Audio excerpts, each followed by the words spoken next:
¿Qué onda banda? Bienvenidos a este nuevo capítulo de esta interesante historia. Antes de comenzar, quiero agradecerles de corazón por la espera. Sé que muchos han estado al pendiente, y créanme, su paciencia y su apoyo valen oro. Si esta historia te gusta, no olvides compartirla. Compártela con quien quieras. Amigos, hermanos, ese contacto misterioso que no sabes de dónde salió, y por supuesto, comparte también el canal, que crecer juntos es parte de esta aventura. Y ahora sí.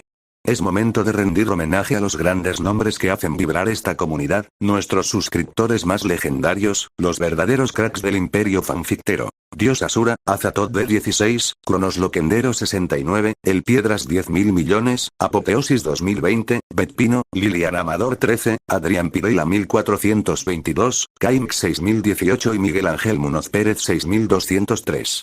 Gracias por estar siempre ahí, por cada comentario, cada like, y por ser parte de esta historia.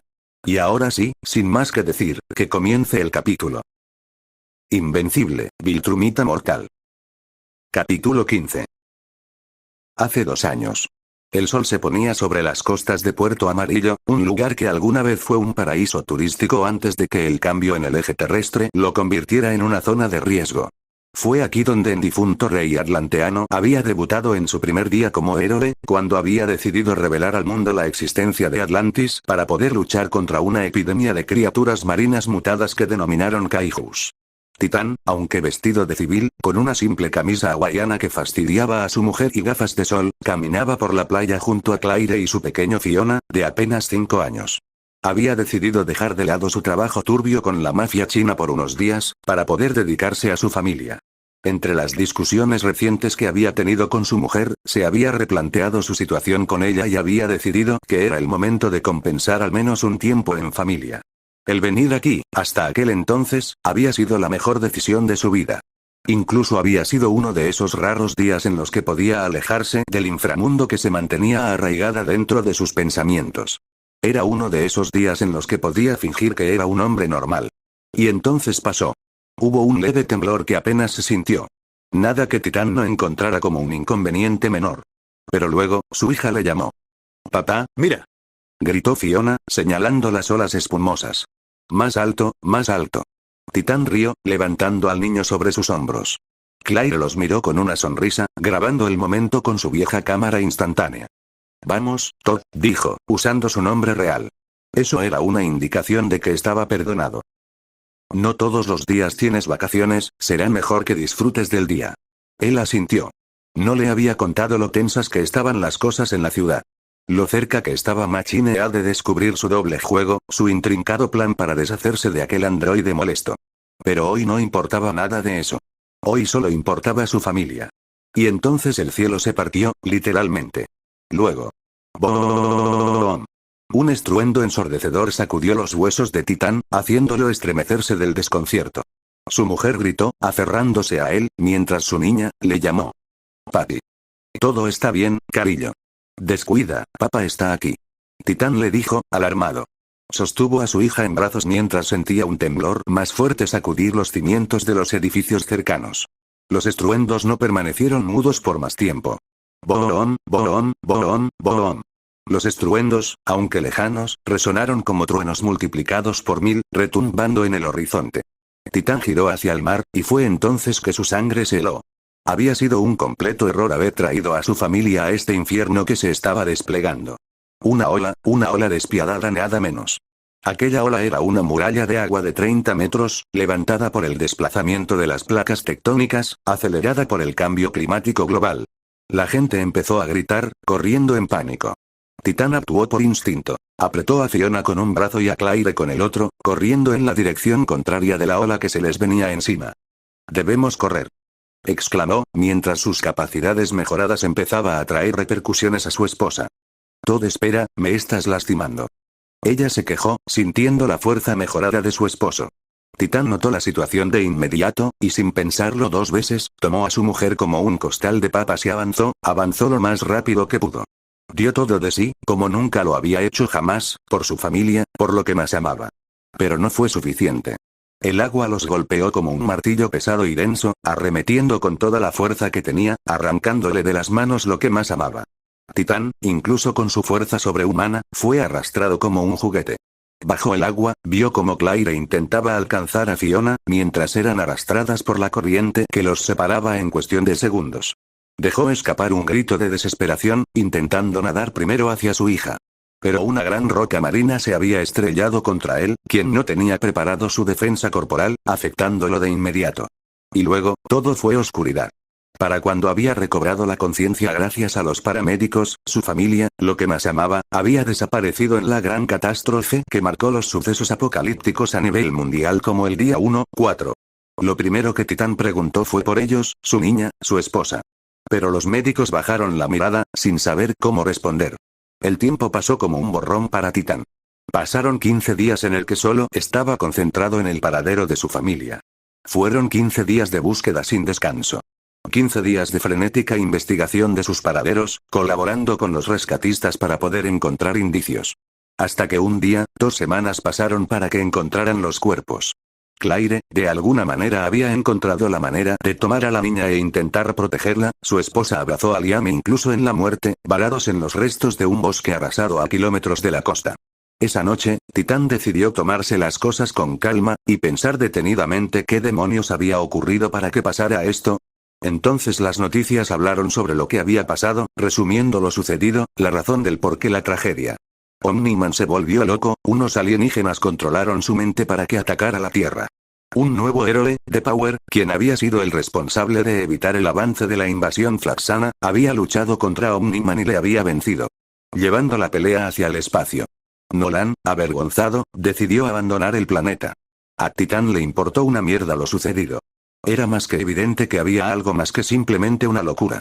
Él investigaría, y luego les haría pagar, a todos. Y para eso, decidió hacer algunos preparativos. Mató a todos los hombres de Machine Head que quedaban, asegurando su control total sobre el crimen organizado de toda Nueva York. Reunió a gente nueva en sus filas, todos ellos con el único requisito de compartir el único propósito. Hacer pagar a los responsables de haber hecho tanto daño en este mundo. Y sus esfuerzos en estos últimos 2 años habían dado sus frutos. En el presente, Titán caminó con paso firme por los pasillos de mármol del rascacielos que ahora le pertenecía, el edificio que le había prometido en algún momento a su hija Fiona. Cada resonar de su calzado lujoso era un recordatorio del poder que había tomado, destinado a su viciosa venganza que permitiría el descanso de su familia. Hombres armados custodiaban cada esquina y cada rincón del edificio, inclinando la cabeza en respeto al hombre que le habría prometido encontrar al responsable de haber destruido sus vidas. Cada uno de aquellos hombres que estaban bajo su mando, había dejado algo en ese día, y la esperanza de poder pagarle con el mismo dolor a los responsables era la única razón por la cual aún se mantenían respirando. Titán, imperturbable y carente de alguna expresión, se detuvo frente al ascensor privado. Pulsó su mano recubierta de roca contra el sensor, y el sistema de seguridad zumbó, reconociendo su autoridad. La puerta se abrió. Titán entró, giró una llave especial diseñado para que abriera solo con la fuerza y la velocidad de torque exacta, y el ascensor descendió, llevándolo al subsuelo oculto bajo toneladas de concreto y acero. Cuando las puertas se abrieron, el aire era más frío, denso y desinfectado. El lugar era nada más ni nada menos que un laboratorio para sus operaciones en el negocio. También le servía como una base de operaciones. El laboratorio subterráneo parecía una fusión entre búnker militar y sala de tortura futurista. Luces blancas iluminaban un espacio lleno de monitores, cables y cápsulas de contención en el que mantenían los órganos a traficar en el mercado negro. Al fondo, un hombre de traje gris lo esperaba. «Bienvenido, jefe», dijo su subordinado, una sonrisa torcida en su rostro cansado. Volvió a recaer en la bebida. Titán pensó por un momento, antes de asentir.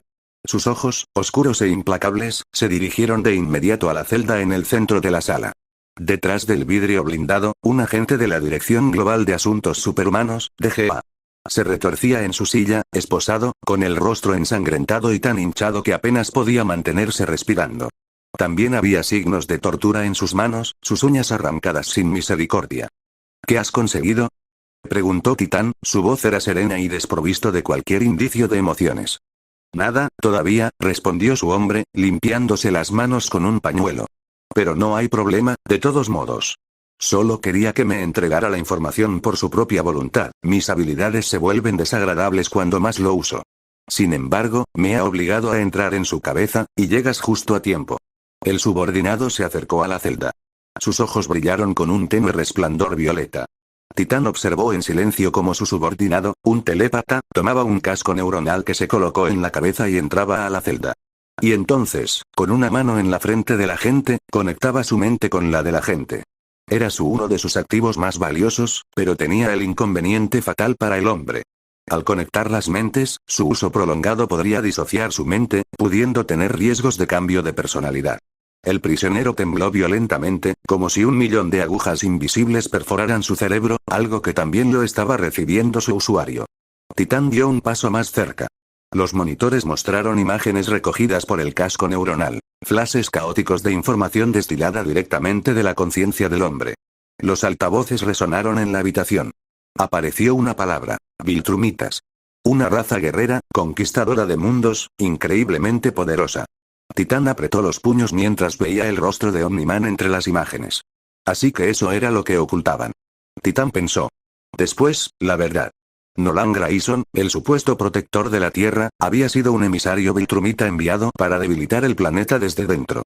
No un héroe, solo un espía, un soldado. La información siguió fluyendo. Los hijos de Omniman. Uno de ellos, Marcus Grayson, conocido públicamente como Dead Power, había sido el responsable de repeler a su padre, evitando que la Tierra terminara siendo conquistada. Pero en el proceso, su lucha había provocado una cadena de sucesos desastrosos que llevó a los eventos del día 1-4. Mitad humano, mitad Viltrumita. Un cruce entre dos razas destinado a ser una pieza clave para el futuro de la Tierra. Eso pareció la cruda ironía. Luego, la peor parte.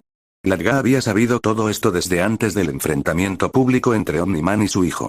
Que Nolan había sido el responsable de la muerte de los guardianes del globo, y lo habían ocultado, manipulando la narrativa para ocultar a los responsables de tanta muerte, al mismo alienígena, y a su hijo Marcus, quien aparentemente pensaba que la Tierra ahora era de su propiedad. Más increíble aún, los laboratorios de la DGA experimentaron en secreto con rastros de sangre Viltrumita que lograron recuperar de las batallas del hijo menor del alienígena, Mark Grayson, actual miembro de los Guardianes del Globo. La conexión se rompió abruptamente. El agente cayó inconsciente, su mente destrozada. El telépata, por su parte, cayó de rodillas, su mente desorientada y confusa. La sangre escapaba de sus orificios nasales. Titán se quedó inmóvil, procesando cada fragmento de la información. Sabía que su mundo era jodido, pero esto era diferente. Era como descubrir que las reglas del juego nunca existieron para él. Pero ahora que tenía todo lo que necesitaba, dejó escapar un suspiro antes de mirar a otro de sus subordinados. Ayuda al telépata a recuperarse. Llévalo a la cámara de solución. Ordenó. Titán dio media vuelta, caminando de regreso hacia el ascensor. Muy pronto, las cosas se moverían bajo su tablero, y cuando llegara el momento adecuado, entonces volcaría todo y se vengaría del espía Viltrumita. Le importaba una mierda la represalia del imperio, él solo quería vengar a su hija y su esposa. Antes de ingresar al ascensor, se detuvo antes de dar la siguiente orden. Maten a la gente, y disuélvanlo para no dejar rastros. Y sin más, se fue. Isla del Pacífico. El sonido del viento contra las hojas era apenas un susurro en la alta torre donde Marcus meditaba. Había estado manteniendo su yo sincronizado con su cuerpo, en busca de alcanzar la perfección fusión entre mente, cuerpo y espíritu. Estaba sentado sobre el mármol frío, con las piernas cruzadas y los ojos cerrados, su respiración medida y profunda. La luz del amanecer apenas rozaba su rostro, y el olor de las costas que rodeaba su territorio lo mantenía en una calma total. Marcus, manteniendo sus rasgos serenos, su apariencia era parecida a su padre, Omniman, aunque más joven. Había pasado 2 años desde que su padre se había ido, dejando a su familia para probablemente encontrar la manera de evitar la destrucción de la Tierra y desde entonces, había sido imposible comunicarse con el viejo tacaño. Su madre, sin embargo, había caído en una depresión que simplemente no pudo arreglar. Ella extrañaba a Nolan, independientemente de su verdadera identidad. Para ella, el hecho de que hubiera preferido abandonar la Tierra y alejarse de ellos se debía a que sí los amaba. Un leve destello azul rompió la quietud del lugar, un portal se materializó sobre la realidad, como lienzo en el espacio, y de ella, un joven salió del portal. Se trataba de uno de sus tantos subordinados, un joven de traje negro, con ojos brillando de energía pura y poderosa. Era un activo que Marcus apreciaba, pues poseía la habilidad de crear portales, un recurso que Marcus valoraba al momento de viajar a lugares lejanos sin tener que volar a su máxima velocidad. Ya sabía que su vuelo podría distorsionar el espacio. Marcus, dijo el subordinado, con tono urgente pero respetuoso. El director de la Agencia de Defensa Global solicita su presencia con urgencia. Marcus abrió los ojos lentamente, exhalando el aire que había contenido. Sintió que ya era hora, después de todo, necesitaba fondos para seguir con la investigación de sus científicos. La relación entre Cecil y Marcus se había transformado en una cuestión de negocios. Marcus ayudaba a la DGA a resolver algunos problemas que sus héroes no podrían hacer, mientras él recibía una lucrativa suma de dinero que le permitía financiar a sus propios tipos inteligentes. Marcus se puso de pie con calma, mientras pasaba su mano a través de su kimono. El símbolo Viltrumita se plasmaba como si se tratara de un símbolo de clan. Está bien. Su voz era profunda, serena. Llévame allí. Sin perder tiempo, el subordinado extendió una mano, trazando un círculo de luz azul frente a ellos. El portal se abrió, revelando al otro lado la imponente sala de mando de la DGA. Marcus cruzó el umbral sin dudar, seguido de su subordinado. En la DGA, el ambiente era tenso, en especial cuando eran visitados por el hijo mayor de Nolan. Aún recordaban la masacre de hace 2 años, en el que no pudieron ser capaces de defenderse en lo absoluto. Cecil Stedman, completamente imperturbable ante la llegada de Marcus, lo esperaba junto a un banco de monitores. Cuando Marcus se acercó, Cecil desajustó su corbata, hablando de inmediato. «Tenemos un problema en Japón», dijo, mientras uno de los monitores mostraba imágenes satelitales. En la región de Toku, un kaiju ha emergido de los océanos. Está arrasando pueblos costeros y áreas rurales, aunque afortunadamente, todas estas están deshabitadas. Aún no llega a zonas densamente pobladas por los refugiados, pero es cuestión de tiempo para que decida pasar por ahí. Marcus frunció ligeramente el ceño mientras observaba las imágenes. El monstruo era colosal, despedazando edificios abandonados y atravesando los campos como un huracán de pura furia. ¿Dónde está Mark?, preguntó Marcus, su voz cargada de la calma. Por lo general, Mark se encargaba de este tipo de situaciones. Cecil negó con la cabeza. Está en una misión en Marte. Supervisando un estudio para comprobar si puede ser posible crear una colonia en Marte. Probablemente se tarde una semana, así que no podemos esperar a que regrese. Marcus asintió despacio, entendiendo la gravedad de la situación. ¿Cuál es el objetivo? Neutralizarlo antes de que alcance Sendai. Si llega allí, las pérdidas serían catastróficas. Marcus no respondió enseguida. Su mirada se endureció y dio un paso hacia el portal que el subordinado aún sostenía abierto, el resplandor azul reflejándose en su figura imponente. Entiendo. Me encargaré. Pero recuerda que la tarifa esta vez aumentará al doble. Sin otra palabra, Marcus atravesó el portal, dejando a Cecil maldiciendo en sus adentros. Este tipo, quien ahora era más viejo que él, había estado haciendo sangrar a la DGA de manera descarada. Hasta más de 170 millones por cada misión a la que se le asigna. Un favor de Marcus costaba tanto como la compra de una aeronave de última generación. Japón. El cielo sobre Toku ocultaba los rayos del sol oriental, cargado con el peso de una tormenta que parecía formarse de manera repentina. Sin embargo, no era el clima lo que tensaba el aire, sino algo más, algo monstruoso. Entre los escombros de una ciudad fantasma, se mantenía imponente una criatura. Tenía 30 metros de pura bestialidad blindada, su cuerpo redondeado de un verde enfermizo y traslúcido, mientras pisaba fuerte con sus 4 patas monstruosas. Sus tentáculos, gruesos como torres, se retorcían con la fuerza suficiente para partir edificios de un solo latigazo. Todos estos aferrados a su cuello como protuberancias que envolvían su cabeza. Se movía lento, arrogante, como si supiera que nada en ese mundo podía lastimarlo. Y entonces Marcus apareció en una explosión de velocidad. En medio del estruendo rompió las nubes. El Grayson mayor cayó como un meteorito, hundiendo el suelo a sus pies. No necesitaba presentaciones. Su mera presencia hacía temblar la tierra, aunque desde aquel entonces, trataba de evitar soltarse demasiado para no dañar el planeta otra vez. El kaiju rugió, desafiante, dándose cuenta de la presencia de Marcus. El híbrido no respondió a los gritos de la bestia marina. Solo se colocó en posición, preparado para acabar con aquella bestia. El monstruo atacó primero. Un tentáculo se lanzó como un misil, buscando reducir al guerrero a una mancha en el pavimento destrozado. Pero para cuando su tentáculo colisionó como el suelo, Marcus ya no se encontraba allí. Con un movimiento fluido, casi danzante, esquivó el golpe redirigiendo el impulso del kaiju para desbalancearlo. Antes de que la bestia recuperara el equilibrio, Marcus golpeó como un relámpago. Y no fue un puñetazo cualquiera. ¡Boom! Fue un dim-mak, un golpe a los puntos de presión, que solo tenía el propósito de provocar una contracción muscular instantáneo y doloroso. El impacto resonó como un cañonazo, y el kaiju retrocedió, rugiendo de dolor, su coraza verdosa destrozado como un crustáceo. Tu armadura es dura, pero no lo suficiente. Marcus reflexionó, completamente tranquilo. El kaiju, ahora furioso, descargó un ataque tras otro. Sus tentáculos azotaron el paisaje, convirtiendo calles en cráteres. Pero Marcus, con su velocidad superior, simplemente se movía de un lugar a otro sin problema alguno. Marcus economizaba sus movimientos, lanzando ataques de sondeo hacia la criatura, solo haciendo el movimiento necesario. Cada esquive era una oportunidad para contraatacar. El monstruo, al ver que simplemente no podía hacer absolutamente nada para golpearlo, dejó escapar un grito de desafío, liberó su último recurso. Un haz de energía desde su boca, capaz de vaporizar montañas. Pero Marcus simplemente no sintió temor ni sorpresa. Simplemente contraatacó, sabiendo que aquel rayo de energía podría ser un inconveniente para los refugiados lejos de aquí. No quería que Cecil le descontara un centavo a su tarifa. Su puño se cerró, y el aire mismo fue como si se hubiera comprimido a su alrededor. 3 millones de toneladas de fuerza concentrada en un solo movimiento. Y entonces, Marcus desapareció. El golpe conectó. ¡Plas!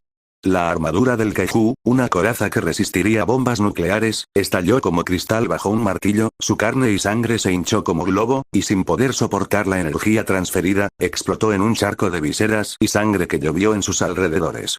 La onda expansiva arrasó kilómetros a la redonda, levantando una nube de polvo que ocultó el sol. Afortunadamente, no causó daño significativo a las ciudades y pueblos vecinos. Entre la lluvia de viseras, Marcus descendió al suelo con calma. Un portal se abrió frente a él y de inmediato ingresó al interior de esta. Y de manera tan sencilla, la batalla había terminado. Si te gustó el video, no olvides